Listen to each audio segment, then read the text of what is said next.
Ang programang ito ay rated SPG. Striktong patnubay at gabay ng magulang ang kailangan. Maaaring may masiselang tema, lengguwahe, karahasan, sexual, horror o droga na hindi angkop sa mga bata. Nagpunta sa presinto sila Dr. RJ Tanyag, Giselle at saka ni Annalyn, pero nadismaya sila sa kanilang nalalaman na kung saan hindi nagpositibo itong si Moira at saka si Zoe. Dito na nga ay may panibagong ebidensya na kung saan ito ay nakitaan dito ng lace o talagang ribbon sa isang sapatos. Dito na nga ay talagang napaisip si Giselle na titingnan niya at halughugin niya itong hotel ni Moira. Agad naman silang sumugod doon at kung saan ipinagtataka ni Moira kung bakit agad-agad silang pumasok at talagang walang ingay na hinalungkay ang kanyang mga gamit. Dito na nga ay talagang umalis na sila ni Dr. RG Tanyag dahil wala silang nakita doon na kung saan pinag-uusapan nila ang tungkol dito sa sapatos. Dito na nga sinabi ni Giselle na kung wala kay Moira ay talagang posible nasa kay Zoe. Dito na sabi ni Dr. RG Tanyag na talagang nasa bahay nila kung si Zoe man ang pangalawang suspect nila.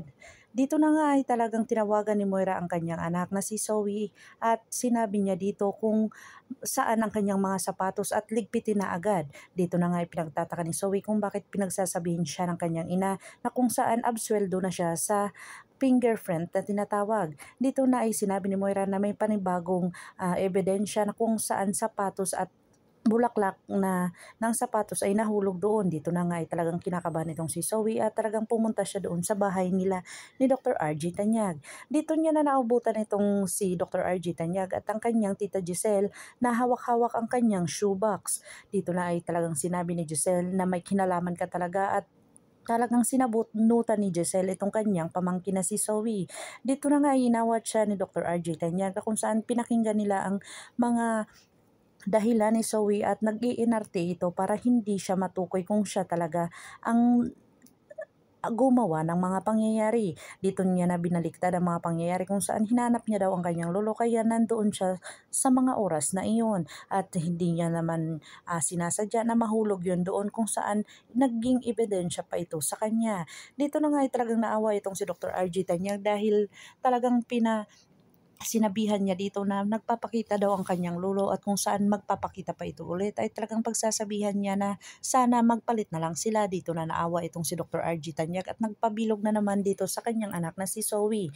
Dito na nga ay talagang prosigido itong si Giselle na malaman ang katotohanan dahil hindi siya magpapatigil dito kay Zoe kahit ano ang mga ginagawa nitong kaartihan.